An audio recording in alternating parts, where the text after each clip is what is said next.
स्वरूपं कर्मापिते च मधुरं मधुरा स्मृतिश्च बुद्धिं प्रबोधय प्रभो मधुबोधशक्तिं विज्ञां प्रयच्छ परमां परिभावयामि।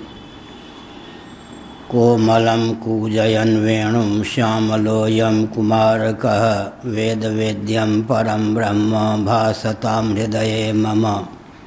कूजन्तं राम रामेति मधुरं मधुराक्षरम् आरुह्य कविताशाखां वन्दे वाल्मीकिकोकिलं।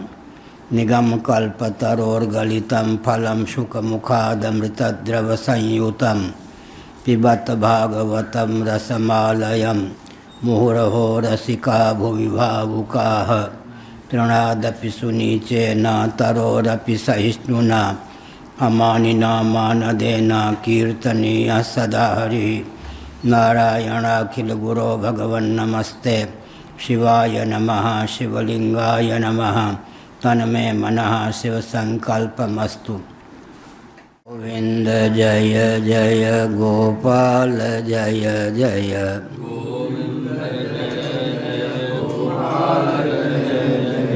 राधा रमण हरि गोविंद जय जय।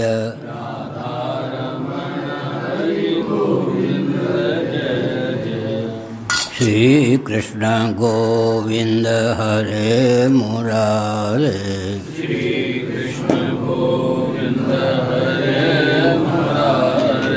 हे नाथ नारायण वासुदेव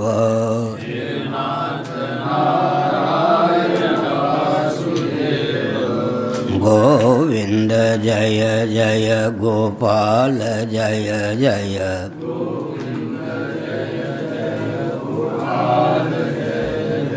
राधा रमण हरि गोविंद जय जय।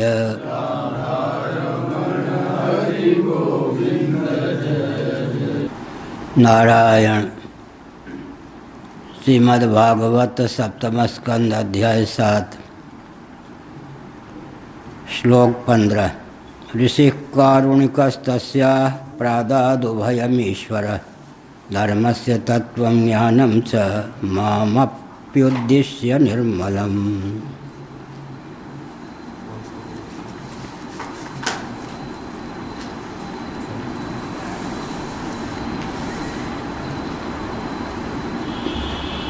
प्रहलाद ने अपने सहपाठियों को प्रबोधित करते हुए बताया कि मेरे पिता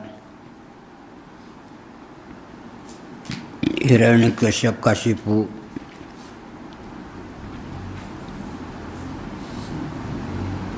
मंदराचल पर तप करने चले गए।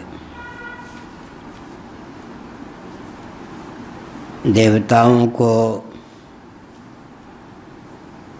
इस तथ्य का पता चल गया। उन्होंने दैत्य दानव असुरों पर धावा बोल दिया। अवसर के पारखी देवराज इंद्र ने मेरी माँ गर्भवती थी उस दशा में अपहरण कर लिया। मेरी माता अपने जीवन को लेकर, अपने शील को लेकर और मुझ गर्भगत शिशु को लेकर करुण क्रंदन कर रही थी, कुररी के समान विलाप कर रही थी। दैवयोग से, भगवत कृपा से देवर्षि नारद कारुणिक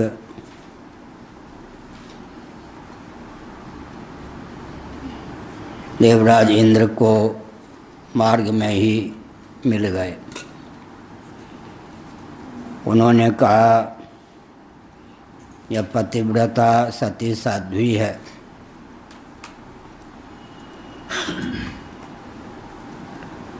इसका अपहरण मत करो।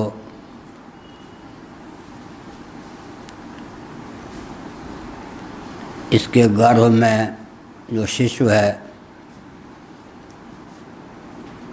उस पर भी दृष्टि डालो। देवर्षि नारद ने कहा, हिरण्यकशिपु का भयंकर तेज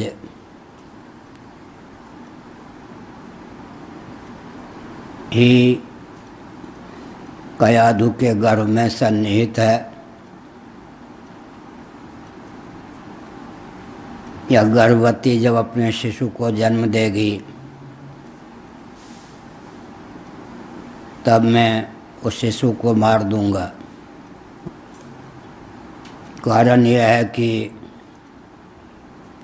वह शिशु भी हिरण्यकशिपु के समान पराक्रमी होगा, दुर्मति संपन्न होगा, हम देवताओं के लिए अभिशाप स्वरूप होगा, घातक सिद्ध होगा। देवर्षि नारद ने कहा, सुनो, न तो तुम कयाधु को मारने में समर्थ हो, न गर्भगत शिशु जन्म लेगा तब उसे मार सकने में समर्थ हो। कारण क्या है?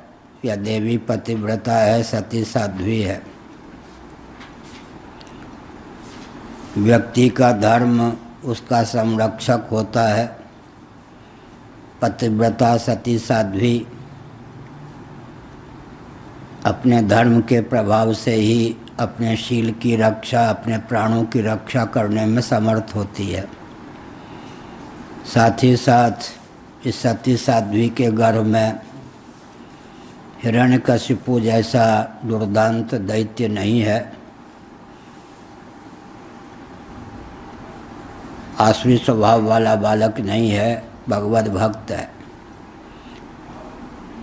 ऐसा सुनकर देवर्षि नारद के वचनों में आस्थान्वित देवराज इंद्र ने सती साध्वी कयाधु की परिक्रमा की। भगवत भक्त के प्रति देवराज इंद्र आस्थान्वित थे। भगवत भक्त जिसके गर्भ में है वह देवी भी परिक्रमा करने योग्य है, ऐसा समझकर हृदय से नतमस्तक होते हुए देवराज इंद्र ने कयाधु की परिक्रमा की और अपने धाम पहुंच गए इंद्रलोक। देवर्षि नारद ने कहा, बेटी, अब तुम हमारे आश्रम में तब तक रहो जब तक तुम्हारे पतिदेव तप करके आ न जाएं। कोई न कोई देवता तुम अपने निवास स्थान पर रहोगी तो अपहरण कर सकते हैं, उपद्रव कर सकते हैं, क्योंकि तुम्हारे पति ने सबको अपार कष्ट दिया है। अवसर से चूकने वाले देववृंद नहीं होते, अवसर के पारखी होते हैं। तुम कल कुशल मेरे आश्रम में रहो, वहाँ तुम सब प्रकार से सुरक्षित रहोगी। कोई भी देवता क्यों ना हो मेरे आश्रम में उपद्रव करने का संकल्प भी नहीं कर सकते। भगवत कृपा से मैं सबकी आस्था का केंद्र हूँ।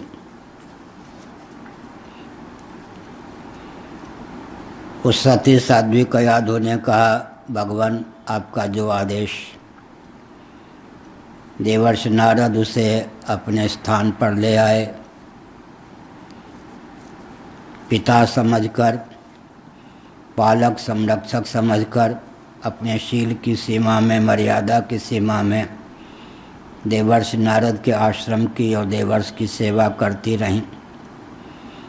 देवर्षि नारद समय समय पर धर्म, अध्यात्म और नीति का उपदेश कयाधु को करते थे। साथ ही साथ उनका ध्यान गर्भगत शिशु पर भी था। इसी के व्याज से गर्भगत शिशु भी नीति, अध्यात्म, धर्म, भगवत भक्ति से समन्वित जीवन लाभ कर सकेगा। गर्भगत शिशु का जीवन सर्वथा माता के अधीन होता है, प्रारब्ध के अधीन होता है और छल कपट से विहीन होता है। अगर गर्भ में ही उसके अंतःकरण में दिव्य भावों का संचार कर दिया जाए तो जन्म के पश्चात भी उसका जीवन अत्यंत दिव्य होता है। माम अप्युद्दिश्य निर्मलम, माम अपि उद्देश्य। कयाधु को जब उपदेश देते थे देवर्षि नारद, तब उनकी कृपा दृष्टि मुझ गर्भगत शिशु पर भी होती थी। देवर्षि नारद के लिए ऋषि ही कारुणिकः ईश्वरः, इन शब्दों का प्रयोग प्रहलाद ने किया है। ऋषि थे देवर्षि, देवर्षि कहते हैं देवता हुए जो ऋषि हों। देवताओं में भी कोई कोई ऋषि होते हैं देवर्षि, कोई राजर्षि होते हैं, कोई ब्रह्मर्षि होते हैं, कोई देवर्षि होते हैं। कोई चर्चा चल रही थी, पूज्य गुरुदेव धर्म सम्राट स्वामी श्री करपात्र महाभाग हमको पढ़ा रहे थे। हमने पूछ दिया कि कोई वैश्यर्षि भी हुए हैं क्या? महाराज मुस्कुरा दिए। वैश्यों में भी कोई ऋषि हुए हैं क्या? वैश्यर्षि। महाराज मुस्कुरा दिए। लेकिन बाद में मत्स्य पुराण या किसी में मुझे वचन मिला, वैश्यों में अमुक अमुक ऋषि कोटि के हुए हैं, तो वैश्यर्षि भी हुए हैं। बनिया लोग भी ध्यान दें। वहाँ पर वो भी पढ़ रहे थे न, कल्याण के संपादक के सब। मैंने पूछ दिया था वैसे। तो देवर्षि तो होते ही हैं, देवताओं में ऋषि, ब्राह्मणों में ऋषि हो गए तो ब्रह्मर्षि, क्षत्रियों में ऋषि हो गए तो राजर्षि, वैश्यों में ऋषि हो गए तो वैश्यर्षि। यहाँ देवर्षि, देवता होते हुए ऋषि। इसका अर्थ है कि देवता भी बहुत उत्कृष्ट होते हैं। फिर कोई देवता होता हुआ ऋषि हो तो उसके उत्कर्ष का क्या कहना। तो नारद जी देवता होते हुए कौन है? ऋषि। फिर नारद जी कौन है? साक्षात ब्रह्मा जी से अभिव्यक्त हैं, अयोनिज हैं। अयोनिज माने माता के गर्भ से नहीं, ब्रह्मा जी से ही सीधे उनकी अभिव्यक्ति हुई है। मनोमयी सृष्टि भी होती है, मानस सर्ग भी होता है, स्वयंभू सर्ग भी होता है।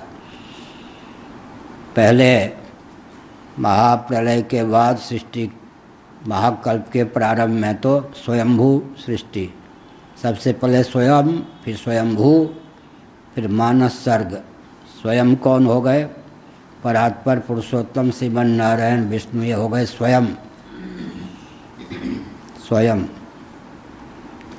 उनके नाभि कमल से अभिव्यक्त हुए हिरण्यगर्भात्मक ब्रह्मा, वो हो गए स्वयंभू। स्वयं से अभिव्यक्त स्वयंभू। ब्रह्मा जी के विविध अंग प्रत्यंग से और संकल्प से सनकादि नारदादि की अभिव्यक्ति हुई। ये दिव्य सृष्टि है। मैथुनी सृष्टि तो बाद की है। पहले स्वयं, फिर स्वयंभू, फिर मानस सर्ग। ब्रह्मा जी का श्री विग्रह श्रीमद् भागवत के तृतीय स्कंद के अनुसार सर्वजीव घनात्मक होता है, सर्वदेव घनात्मक होता है। सर्वजीव घनात्मक, सर्वदेव घनात्मक ब्रह्मा जी होते हैं। उनका अंग प्रत्यंग सब बीज है। कहीं से भी देवता आदि की, ऋषि आदि की अभिव्यक्ति हो सकती है।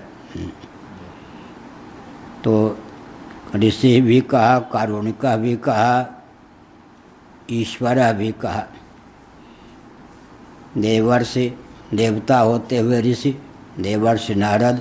कारुणिक, करुणा करने में समर्थ, करुणाशील। और ईश्वर, किसी के हृदय में करुणा हो, कोई समर्थ ना हो तो असमर्थ की करुणा उसे रुलाती है। और ईश्वर हो, कोई समर्थ हो, करुणा ना हो तो सामर्थ्य संपन्न होने पर भी उसकी समर्थता व्यक्ति के रक्षा में समर्थ नहीं होती। तो यहाँ दोनों बात है, कारुणिक भी और ईश्वर भी, करुणा संपन्न भी और ईश्वर भी। फिर नारद नाम है, नारद, नार माने नार, ज्ञान, ज्ञानप्रद। और एक विचित्र बात, देवर्षि नारद मिल गए तो देव दर्शन पहले कहा गया, देवता का दर्शन, भगवान का दर्शन हो ही गया, अर्थात होने का मार्ग प्रशस्त हो ही गया। धर्मस्य तत्वं ज्ञानं च मामपि उद्देश्य निर्मलम। निर्मल का अर्थ हुआ कि उसमें किसी प्रकार कालुष्य नहीं, आमता ममता, शुद्र कामना का सन्निवेश नहीं। धर्म का तत्व और ज्ञान, वेदों का तात्पर्य, धर्मस्य तत्वं ज्ञानं च, इतने से ही प्रहलाद ने वेदों के तात्पर्य को अभिव्यक्त कर दिया। अथा तो धर्म जिज्ञासा, अथा तो ब्रह्म जिज्ञासा। धर्म का उपदेश, वेदों का तात्पर्य है धर्म में, और फिर है परब्रह्म परमात्मा में। धर्मस्य तत्वं ज्ञानं च, धर्म का जो रहस्य था वो भी बताया, और जो ब्रह्म स्वतः सिद्ध परमात्मा तत्व है उसके ज्ञान का भी उपदेश दिया। इसका मतलब क्या है? कर्म का रहस्य, ज्ञान का रहस्य, समग्र वेदों का तात्पर्य उन्होंने अपने शब्दों में मेरी माता को उपदेश दिया। इसका अर्थ क्या है? देवर्षि नारद के आश्रम में कथा तो होती होगी, धर्म और ब्रह्म का प्रतिपादन होता ही होगा, तो कयाधु भी बैठती होगी। जब कयाधु सत्संग में बैठती होगी तो उसके गर्भगत शिशु पर भी देवर्षि नारद की कृपा दृष्टि होगी, ताकि वो गर्भगत शिशु प्रबुद्ध हो सके।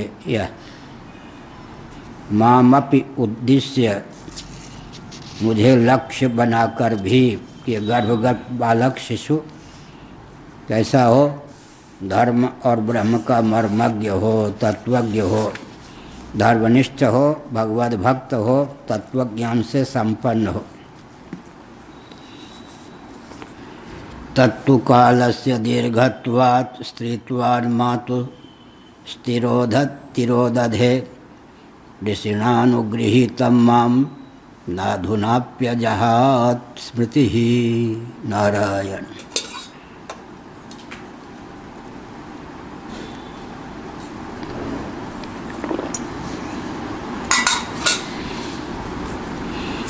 तत्तु कालस्य दीर्घत्वात्, एक हेतु स्त्रीत्वात्, दूसरे हेतु बहुत समय बीत गया। क्यों बीत गया? कह सकते हैं कि प्रहलाद की आयु 6 वर्षों की थी जब वो अपने साथियों को प्रबोधित कर रहे थे। 7 वर्ष तो घर में जब थे तो मान लो 7 वर्ष पुरानी घटना ही तो होगी। लेकिन न कहा तत्तु कालस्य दीर्घत्वात्, इसका अर्थ क्या हुआ? मेरी माँ ने संकल्प किया था कि मेरे पतिदेव का यह तेज जब वो तपस्या करके लौट आवें तभी बाल गोपाल पुत्र रत्न के रूप में अभिव्यक्त हो, तब तक मैं से गर्भ में ही धारण किए रहूं। इसीलिए बाहर तो लगता है कि प्रहलाद की आयु कितनी थी, 6 साल की, 5 साल की, लेकिन माँ के गर्भ में ही उनके बहुत से समय व्यतीत हो गए। जब तक हिरण्यकशिपु तप करते रहे तब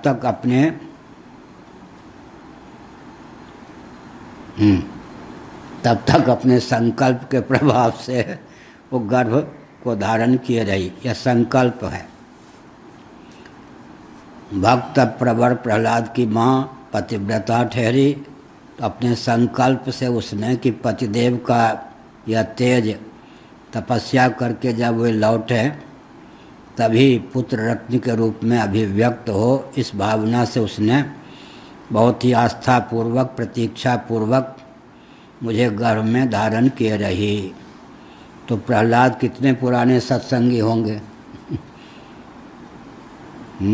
जब तक हिरण्यकशिपु तप करते रहे तब तक प्रहलाद देवर्षि नारद के आश्रम में गर्भवती माँ 10,000 वर्ष तक तपस्या की। गर्भवती माँ के गर्भ में बने रहे इतने समय तक।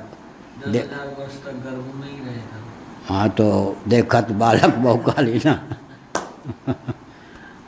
भगवान सुखदेव जी भी माँ के गर्भ में 12 वर्ष कितने वर्ष तक बने रहे।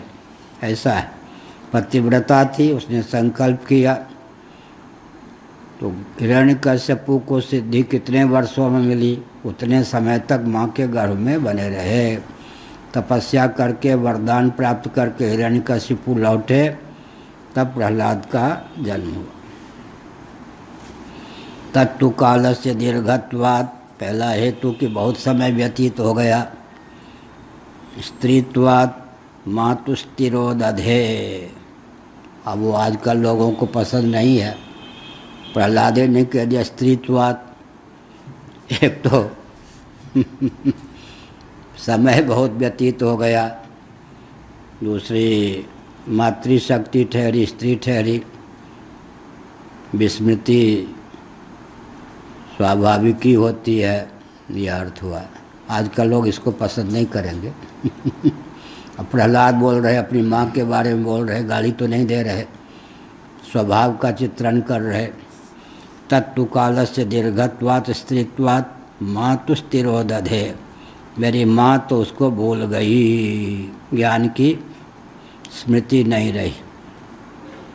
क्यों नहीं रही? सेवा इत्यादि में लगी रही, देवर्षि नारद के आश्रम की सेवा करती रही, मनन का योग न साधने के कारण भूल गई, ऐसा समझना चाहिए। अर्जुन ने कहा कि प्रभु, भगवान श्री कृष्ण को, आपने जो महाभारत युद्ध के पहले कुरुक्षेत्र में मुझे दिव्य गीता का ज्ञान दिया था, उसके बाद तो घोर युद्ध में मुझे निमित्त बनना पड़ा, मार काट इसी का चिंतन होने के कारण बाद में फिर राजकाज में संलग्न होने के कारण वो ज्ञान में भूल गया। मैंने इसलिए कहा कि पुरुष भी भूल जाते हैं। तो भगवान ने बहुत डांटा है, कहाँ अनुगीता पर वह महाभारत, अश्रद्धालु हो, मैंने इतना ऊंचा ज्ञान दिया, वो कहीं भूलने योग्य था। युद्ध भयंकर युद्ध, लेकिन उस समय भी वो ज्ञान धारण करने योग्य था। आगे जो बात भगवान ने कही वो बहुत विचित्र है। अनुगीता पर्व में, गीता नहीं अनुगीता का उपदेश है। वो अनु माने बाद, कुछ निम्न, कुछ स्तर की दृष्टि से कथा कहानी के माध्यम से जब ज्ञान का, उन्होंने कहा अश्रद्धालु हो, उस समय मैंने योग बल से समाधि भाषा में उस ज्ञान का उपदेश किया था। अब मैं भी चाहूँ तो दोबारा उस ज्ञान का उपदेश नहीं कर सकता। अनुगीता पर्व है, बहुत बढ़िया। मैं भी चाहूँ तो उस ज्ञान का उपदेश नहीं कर सकता।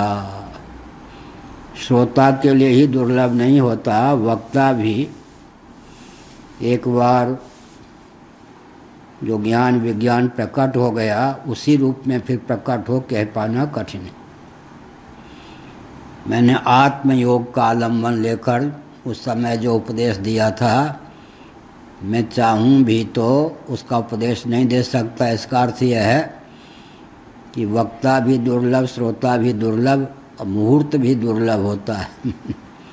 भगवान तो सर्वज्ञ हैं, लेकिन शिक्षा दी कि तत्वज्ञ मनीषी भी समाधि भाषा में एक बार जो उपदेश दे चुके, दोबारा वो दे सकें कह पाना कठिन है। इसलिए अब मैं कुछ इतिहास आख्यायिका का आलम्बन लेकर जिस गीता का उपदेश करूँगा उसका नाम अनुगीता, अनुगीता है। वो गीता के बाद अनुगीता। तत्तु कालस्य दीर्घत्वात् स्थित्वान् मातुस्तिरोदधे। माता जी तो भूल गई। ऋषिणानुगृहीतं मां नाधुनाप्यजहात् स्मृति ही। बहुत बढ़िया कहा। असल में देवर्षि नारद की दृष्टि मुझे गर्भगत शिशु पर थी।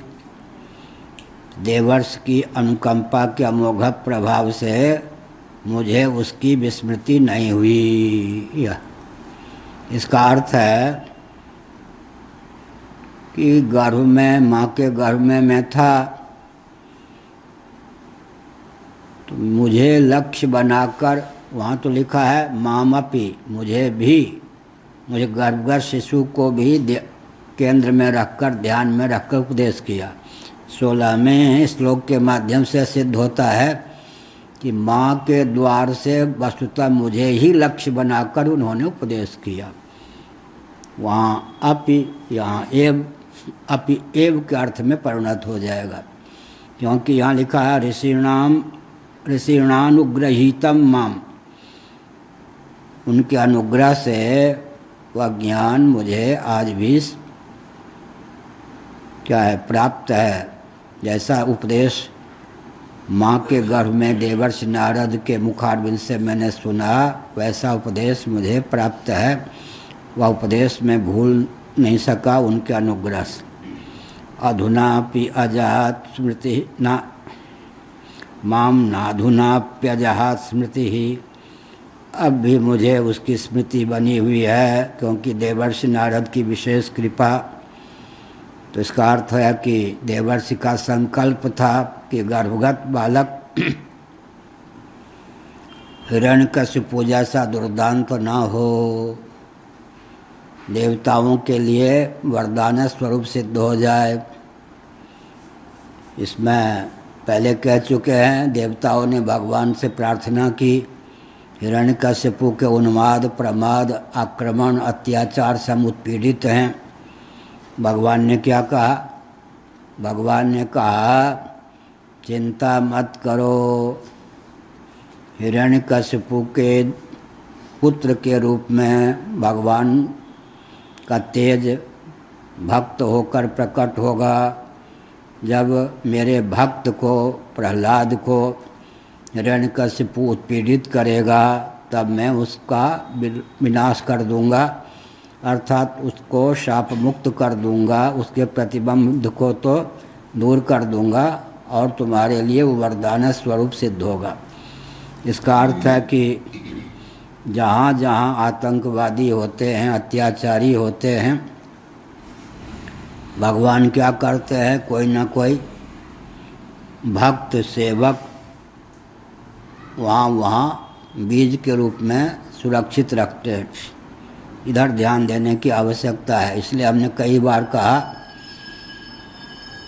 कि शत्रुओं के घर में भी मित्र को ढूंढना चाहिए। भगवान राम को विभीषण कहाँ मिले? रावण के राज्य में मिले। रावण के छोटे भाई के रूप में विभीषण प्राप्त हो गए, उधर सुग्रीव प्राप्त हो गए। ऐसे दुष्टों के कारण भी तो भगवान का जन्म होता है। परित्राणाय साधूनाम विनाशाय च दुष्कृताम 50% तो हाथ है ही। दुष्टों की जय हो। फिर बोले भगवान के अवतार में निमित्त भूत, हे दुष्ट आपकी जय हो। अगर आप न होते तो विनाशाय च दुष्कृताम, ये आपकी गाथा चरितार्थ नहीं होती। असल में इसमें मनोविज्ञान है। मनोविज्ञान क्या है?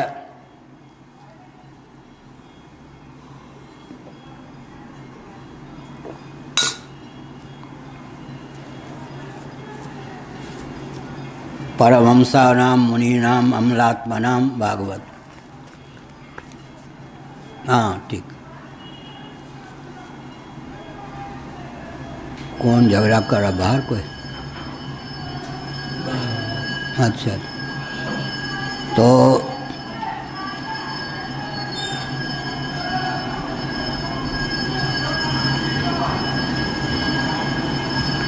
भगवान जो हैं किस हेतु से अवतीर्ण होते हैं?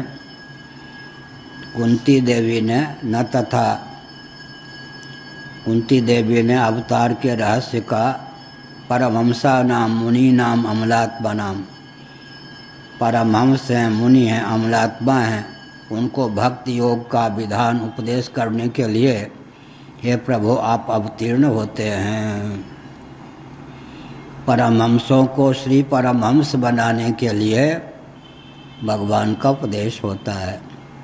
भगवत भक्ति से समन्वित अगर परमहंस हो जाएं तत्वज्ञ तो उनका नाम श्री परमहंस होता है।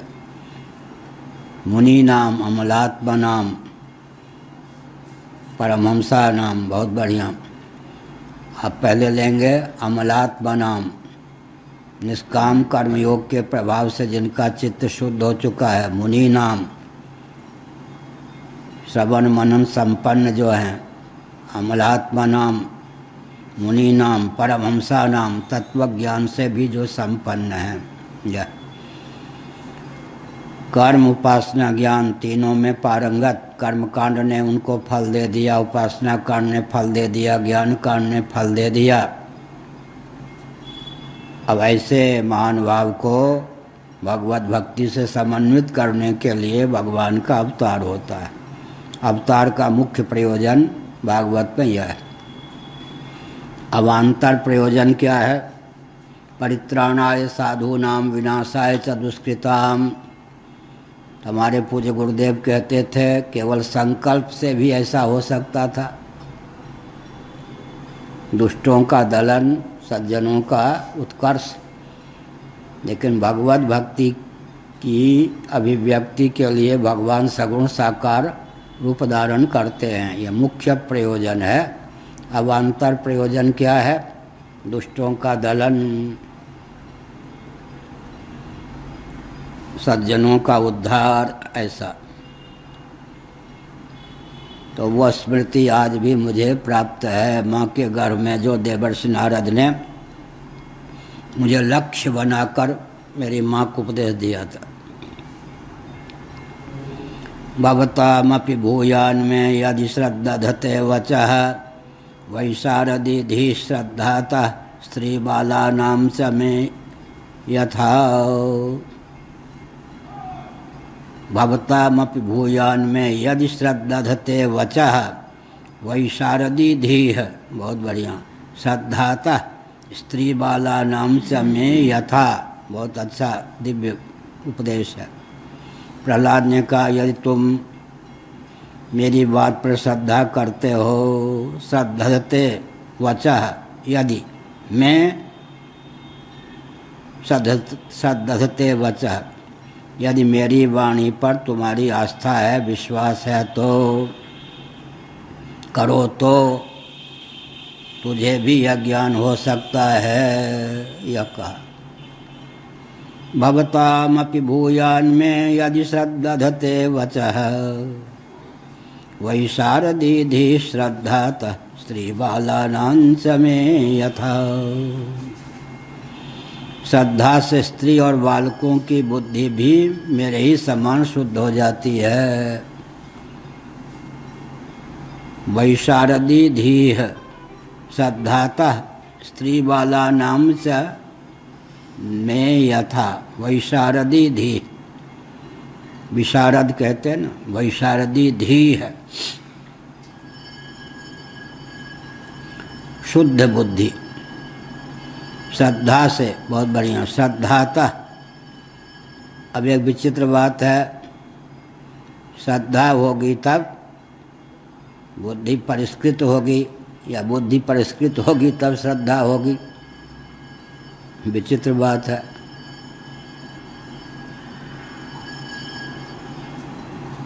परम दृष्ट्वा निवर्तते, परमात्मा का दर्शन होगा तब काम बनेगा क्या।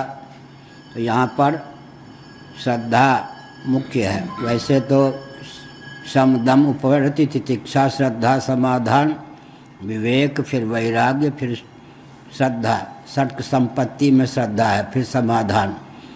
लेकिन आरंभ में भी श्रद्धा का अर्थ बहुत बढ़िया। तैत्तरीय उपनिषद शंकर भाष्य पर जो सुरेश्वराचार्य महाभाग का वार्तिक है उसमें श्रद्धा शब्द की निष्पत्ति की गई है। सत्य में आस्था का नाम है श्रद्धा। श्रद्धावान लभते ज्ञानम तत्पर संयतेन्द्रिय है भगवद गीता। श्रद्धा हो, मेरी बात पर श्रद्धा करो, विश्वास करो तो तुम्हें भी यह ज्ञान हो सकता है। बुद्धि शुद्ध होने की कसौटी क्या है? जे श्रद्धा संबल रहित नहीं संतन को संग। तुलसीदास ने लिखा श्रद्धा रूप संबल नहीं है, संतों का संग नहीं है तो ज्ञान कैसे प्राप्त होगा। उनके लिए मानस परम दुर्गम है। जे श्रद्धा संबल रहित नहीं संतन को संग। श्रद्धा रूप संबल हो और संतों का संग हो तो दुर्लभ ज्ञान स्त्री और बालकों को भी हो सकता है। स्त्री बाला नाम शब्द भी बहुत विचित्र है। एक और बालक दूसरी ओर स्त्री, अब दोनों को मिला दें तो बालकों की बालिकाओं की सेवा परिचर्या, उन्हें प्रबुद्ध बनाना, उनका लालन पालन करना, इसमें देवियां रमी रहती हैं। इसके कारण उनको उपदेश दिया भी जाए तो वो भूल जाती हैं। लेकिन यहाँ का श्रद्धा रूपी संबल हो तो स्त्रियों को भी यह ज्ञान हो सकता है, बालकों को भी हो सकता है। श्रद्धा रूपी पूंजी चाहिए। इसीलिए श्रद्धावान लभते ज्ञानम तत्पर संयतेन्द्रिय यह हुआ। उधर क्या था? तद विधि प्रणिपातेन परिप्रश्नेन सेवया उपदेक्षन्त ते ज्ञानम ज्ञानिनस् तत्वदर्शिनः। दोनों को मिला दें तो क्या होगा? श्रद्धापूर्वक प्रणिपात, श्रद्धापूर्वक प्रणिपात। नहीं तो दम्भी भी दंडवत करना जानता है। भगवान शंकराचार्य ने लिखा तद विधि प्रणिपातेन परिप्रश्नेन सेवया। यह दम्भ पूर्वक भी हो सकता है। तो दम्भ की दाल न गले, इसलिए क्या कहा? श्रद्धावान लभते ज्ञानम तत्पर संयतेन्द्रिय। अब हम दोनों को मिला के बोलेंगे तो श्रद्धा पूर्वक क्या होना चाहिए? प्रणिपात। तत्परता पूर्वक परिप्रश्न। तद्विधि प्रणिपातेन परिप्रश्नेन सेवया। इधर क्या? श्रद्धावान लभते ज्ञानम तत्पर संयतेन्द्रियता, संयतेन्द्रियता पूर्वक सेवा होनी चाहिए। यह बहुत बढ़िया परिप्रश्न मुजफ्फरनगर में मैं था तो एक सज्जन कहते थे हमको कुछ समय दीजिए। स्वामी जी जानते हैं, वे बाल गोपाल थे वृंदावन में। मुझसे समय ले पाना ये नहीं कि कोई बॉडीगार्ड रखते हों, सुरक्षा कर्मी पहरेदार, ये सब नहीं। मेरा बचपन से ही है, मेरा समय किसी को मिल पाना बड़ा कठिन। वृंदावन में भी 5-5 साल प्रतीक्षा करने पर 15 मिनट मैंने गंगाधर थे ना उधर, वो नहीं पंडित एक, वो क्या नाम था, गंगाराम। 5-7 साल प्रतीक्षा करने पर 15 मिनट का समय उसको, 3 साल प्रतीक्षा करने पर 15 मिनट का समय दिया। तो एक पंडित समय चाहिए, समय चाहिए, समय चाहिए। हमने कहा और तो समय नहीं है। जब हम काली नदी है मुजफ्फरनगर में घूमने जाते हैं तो लोग साथ वाले प्रश्न करते जाते हैं। परमेश्वर दयाल सब थे। उस समय में उत्तर देता जाता हूँ। चलते समय भी प्रश्न उत्तर होता है और लौटते समय सुखताल आदि में भी यही होता था। जिनको समय नहीं दे पाता था तो घूमते समय वो प्रश्न करते जाते थे। स्वास्थ्य ठीक था उस समय, चलने में कठिनाई नहीं थी। एक व्यक्ति ने, लगभग अवस्था रही होगी उस समय 60 से कम नहीं, ब्राह्मण, इतना बढ़िया गीता पर प्रश्न किया। उधर हम चिन्मयानंद जी थे, मैं था, प्रश्न करने वाले में हुआ था। मैं गदगद हो गया कि किसी से बढ़िया किसी ने ऐसा प्रश्न तो किया गीता पर, बहुत गंभीर प्रश्न किया। उसके बाद उसके पाँव लड़खड़ाने लगे लौटते समय। हमने चिन्मयानंद से संकेत किया कि कुछ बात अलग है, थोड़े आप पीछे हो जाइए अगल बगल, ये कुछ कहेगा मुझसे। हमने कहा पंडित जी असली बात कहो। महाराज कर्ण पिशाची की सिद्धि कैसे होगी ये बताइए। कल्पना कर सकते भावना क्या थी, कर्ण पिशाची की सिद्धि कैसी हो। प्रश्न क्या किया था, गीता पर, इतना पंडित था वो गीता पर। हमने कहा कि भाई कर्ण पिशाची ये सब तो मैं कुछ जानता नहीं, नाम ही सुनता हूँ, मैं कोई जादू टोने वाला नहीं हूँ और मुझे तो बहुत बड़ी शिक्षा मिली। गीता को लेकर इतना गंभीर प्रश्न करने वाले के मन में क्या भावना है, कर्ण पिशाची की सिद्धि तो मैंने कहा मुझे तो कोई ये सब पता नहीं है क्या चीज़ है, लेकिन बांके बिहारी पंडित बिहार घाट के हैं, उनका जो दामाद है उसके पास भीड़ लगी रहती है। लोग कहते हैं कर्ण पिशाच या पिशाची उसको सिद्ध है, उसके पास जाओ इसका अर्थ क्या हुआ, श्रद्धा का विषय क्या था, कर्ण पिशाची की सिद्धि। अब बाहर से प्रश्न क्या करता था गीता का, बड़ी विचित्र बात। इसीलिए यहाँ कहा श्रद्धाता स्त्री बाला नाम चमे यथा, श्रद्धा रूपी पूंजी है। स्त्रियां भी हों, देवियां भी हों, बालक भी हों, अगर श्रद्धा संपन्न हैं उनको भी यह ज्ञान हो सकता है। अर्थापत्ति प्रमाण से सिद्ध होता है, स्त्रियों को, बालकों को झटपट से अध्यात्म का ज्ञान होना कठिन है। बालकों में क्रीड़ा के प्रति आसक्ति होती है, खेल कूद के प्रति आसक्ति होती है। क्रीडासक्त होने के कारण वे इस ज्ञान विज्ञान से दूर रहते हैं। देवियों में क्या होता है, घर का कामकाज, बाल गोपाल का लालन पालन, उसमें मस्त रहती हैं, इसलिए उनको भी ज्ञान होना कठिन है। लेकिन देवियों को भी ज्ञान हो सकता है, बालकों भी को भी ज्ञान हो सकता है, श्रद्धा हो। श्रद्धा माने सत में आस्था, श्रद्धा, सत परमात्मा, फिर सत्संग, सत्पुरुष, इनमें आस्था हो। और जो ज्ञान विज्ञान चाहते हैं सचमुच में उसमें आस्था हो, नहीं तो गीता पर प्रश्न करें चाहे कर्ण पिशाची की सिद्धि भवतामपि भूयान में यदि श्रद्धते वचः वैशारदीधि श्रद्धातः स्त्री बालानां च मे यथा। देखो मैं तो केवल 5-6 साल का हूँ, बाल गोपाल तुम्हारी तरह है, लेकिन मुझे ज्ञान कैसे हो गया। मैं अपनी माँ के गर्भ में था, मुझे गर्भगत शिशु को लक्ष्य बनाकर देवर्षि नारद ने मुझ माँ कयाधु को जो उपदेश दिया, स्त्री होने के कारण, दीर्घ काल होने के कारण काल के गर्त में वो ज्ञान चला गया। और देवियों के पास बहुत जिम्मेवारी होती है, लालन पालन, ये सब विस्मृति हो गई। लेकिन भगवत कृपा से, देवर्षि नारद की अनुकंपा से वह ज्ञान मुझे प्राप्त है जो माँ के गर्भ में मैंने देवर्षि नारद के मुखारबिंद से सुना था।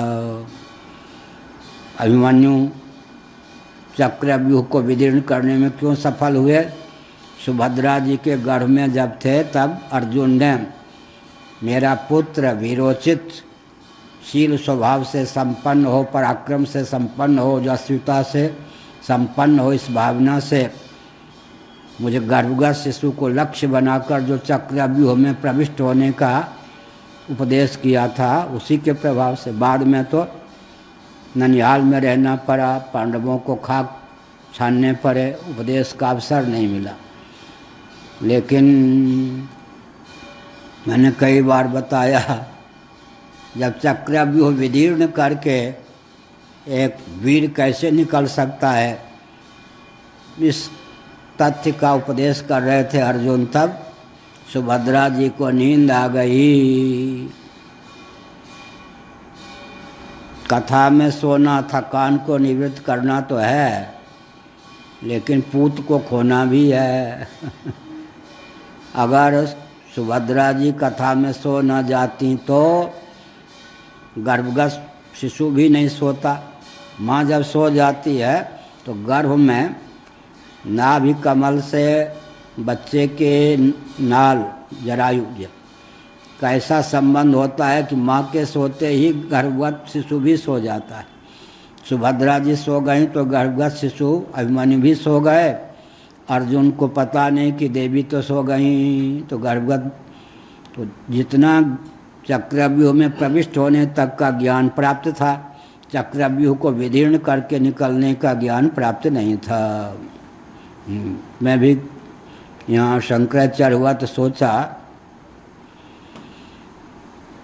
ये जो पाश्चात्य जगत ने भारत को नष्ट करने के लिए व्यूह रचना की है, और ये राजनेता कृपा के पात्र हैं, बहुत दीन दशा इनकी है, बुरा न मानो, दिवाली है, होली तो बाद में आएगी। शिक्षा पद्धति अंग्रेजों ने ऐसी तैयार कर दी, स्वतंत्र भारत में भी अंग्रेजों की कूटनीति को नहीं परख पाए शिक्षाविद। अब तो हिंदुओं का हृदय और मस्तिष्क उस शिक्षा पद्धति से 3 पीढ़ी 4 पीढ़ी से, अंग्रेजों ने अपने शासन में किया तो हम कह सकते हैं 10 पीढ़ी, लगभग 10 पीढ़ी से हिंदुओं का हृदय मस्तिष्क पाश्चात्य जगत की शिक्षा में रंगा पचा। इसीलिए विचित्र बात है, कोई बुरा ना माने, ये न समझे कि हमारी योजना पर पानी फेर रहे। हिंदू हिंदू कहते कहते ऐसा कदम उठा दोगे या उठा देते हैं, हिंदुओं का बंटाढार हो जाता। पाश्चात्य जगत बहुत मुस्कुराता है, अरे तुम हिंदुओं का संस्थान बना लो, ये कर लो, सेना बना लो, सब कुछ बना लो, तुम्हारे हृदय में तो मैं क्या हूँ, तुम्हारा हृदय और मस्तिष्क तो मैं बन चुका हूँ। मेरी शिक्षा पद्धति के कारण, दूषित दुराभिसंधि युक्त शिक्षा पद्धति के कारण तुम्हारा हृदय मस्तिष्क बना है। तो तुम हिंदुओं के उत्कर्ष के लिए, राष्ट्र के उत्कर्ष के लिए बाबा हैं, तो भी जो भी काम करोगे अंत में वो हमारी जीत होगी। हमारी योजना को ही क्रियान्वित करने के सारे प्रकल्प तुम्हारे होंगे। इसलिए वो बिना लाठी गोली के भी विजयी हो जाते हैं। क्या किसी का हृदय हम बन गए, किसी का मस्तिष्क हम बन गए, अर्थात हमने अपने विचारों को किसी के हृदय में सन्निविष्ट कर दिया, और ऐसा सम्मिष्ट कर दिया जैसे किसी पर भूत का, प्रेत का, गंधर्व का आवेश हो तो उसके देहेंद्रीय प्राणांतःकरण का प्रयोक्ता वो भूत प्रेत जिसका आवेश है वही करेगा या नहीं। तो विचित्र बात है कि आप, हम या कोई संकेत करते हैं, हिंदू हिंदू कहते कहते अंत में हिंदुओं के ढंग से परिभाषित करेंगे, हिंदुओं के स्वरूप का ढंग से आकलन करेंगे कि वो मुस्कुराते हुए जो देख रहे हैं उन्हीं का काम बन जाएगा। इसलिए हमने संकेत किया कि भारत को बचाने के लिए भगवान समर्थ हैं, और जिनको भगवत कृपा से, ऋषियों कृपा से इस दिशाहीन शिक्षा पद्धति के कारण अदिव्यता प्राप्त नहीं है, दिशाहीनता प्राप्त नहीं है, वे इस मोर्चे पर सफल हो सकते हैं। तो मैंने बताया, जब मैं शंकराचार्य हुआ उससे पहले भी मेरा अभियान यह था, लेकिन सोचा कि इन लोगों ने जो चक्रव्यूह की रचना की है उसमें प्रविष्ट कैसे हुआ जाए। सच्ची बात है, मैं घंटों विचार करता कि यहाँ से प्रवेश करूँ, यहाँ से प्रवेश करूँ, यहाँ से प्रवेश करूँ, कहाँ से प्रवेश करूँ। सूक्ष्म बुद्धि से देखें, भारत को नष्ट करने के लिए, दिशाहीन करने के लिए, भारत के अस्तित्व आदर्श को विकृत करने के लिए, विलुप्त करने के लिए जो दुराभिसंधि पाश्चात्य जगत के द्वारा चली गई, उसको समझ करके इस चक्रव्यूह में प्रविष्ट होना ही बहुत कठिन है। कदाचित चक्रव्यूह में प्रविष्ट हो जाए, चक्रव्यूह का भेदन करके, तो क्या होगा, उसमें फंस जाएगा, उसे निकलना भी और दुर्लभ होगा। जैसे द्रोणाचार्य के द्वारा विनिर्मित चक्रव्यूह में क्या हुआ, अभिमन्यु प्रविष्ट तो हो गए, लेकिन चक्रव्यूह को विदीर्ण कर निकलने की क्षमता नहीं, फंस के मारे गए 13वें दिन के युद्ध में। इसी प्रकार से आजकल सबसे बड़ी समस्या यह है कि पाश्चात्य जगत ने दुरभिसंधि युक्त ढंग से हिंदुओं के हृदय और मस्तिष्क की रचना ऐसी कर दी है, 10 पीढ़ी हिंदुओं की, मुस्लिम शासनकाल से छोड़ दीजिए तो भी 90 वर्षों तक लगभग आधे वर्ष पर देश पर अंग्रेजों ने शासन किया। स्वतंत्र भारत में भी गुप्त रीति से वही शासन कर रहे हैं। इसका अर्थ है कि कम्युनिस्ट तंत्र, क्रिश्चियन तंत्र, मुस्लिम तंत्र के द्वारा प्रदत्त जो संस्कार हिंदुओं के हैं उनको समझकर चक्रव्यूह में प्रविष्ट करना, उनके द्वारा विनिर्मित चक्रव्यूह को समझना, फिर प्रविष्ट करना, कल कुशल निकल आना और हिंदुओं की रक्षा करने में, देश का अस्तित्व आदर्श की रक्षा करने में समर्थ होना कठिन है। लेकिन यहाँ ठीक है, भगवत कृपा से बीज की रक्षा होती है, बीज का विलोप नहीं होता। पूज्यपाद गुरुदेव ने हमसे कहा एकांत में, काशी में, केदार घाट, देखो तुम बोलते रहना, करते रहना, कहने वाले कहेंगे कलयुग है, यह तो होना ही है, ऐसा होना ही है, किसी की सुनना मत, क्योंकि बीज की रक्षा भगवान को अभीष्ट है। कलयुग के अंतिम चरण में ब्राह्मण परिवार में कल की भगवान का अवतार होगा। तब तक कोई ब्राह्मण परिवार वर्ण संकर होने से बचा रहेगा, तब तो ब्राह्मण परिवार में कल की भगवान का जन्म होगा। इसका अर्थ क्या हुआ, कलयुग के अंतिम चरण तक वर्णाश्रम व्यवस्था बीज रूप में बनी रहेगी। इसलिए कुछ गुरुदेव ने कहा बीज की रक्षा के लिए कटिबद्ध रहना, कोई कुछ भी कहे उस पर ध्यान मत देना। फिर भगवान शंकराचार्य का एक वाक्य सुनाया, अस्ति न खलु कश्चिदुपाय सर्वलोक परितोष करो, यह पद्य है। अस्ति न खलु कश्चिदुपाय सर्वलोक परितोष करो, यह निस्संदेह कोई ऐसा उपाय नहीं है जिससे सबको संतुष्ट किया जा सके। राम जी भी नहीं कर पाए तो हम क्या कर पाएंगे। एक नियम है, अस्ति न खलु कश्चिदुपाय सर्वलोक परितोष करो, यह। फिर अपने हित और सबके हित का ध्यान रखते हुए सनातन सिद्धांत के अनुसार कार्य करते चलो। निंदा करने वाले निंदा करेंगे, प्रशंसा करने वाले प्रशंसा करेंगे। इसीलिए हमने, जितेंद्र महापाजी सुन रहे होंगे, उनको हमने 4 शब्द बताया। ये सब लाडले प्यारे हैं, बचपन से युवावस्था से मेरे साथ हैं, विवाह भी नहीं हुआ था, ये सब इंटर आदि में पढ़ते थे, तभी से मेरे संपर्क में आए। मैंने 4 कहा, आस्था, अपनत्व, नीति और शैली। मूल पूंजी क्या है, आस्था हो, सामान्य पूंजी है। फिर अपनत्व हो, विशेष पूंजी है। इसी को कहते हैं नीति, नियत की शुद्धि, भाव संशुद्धि।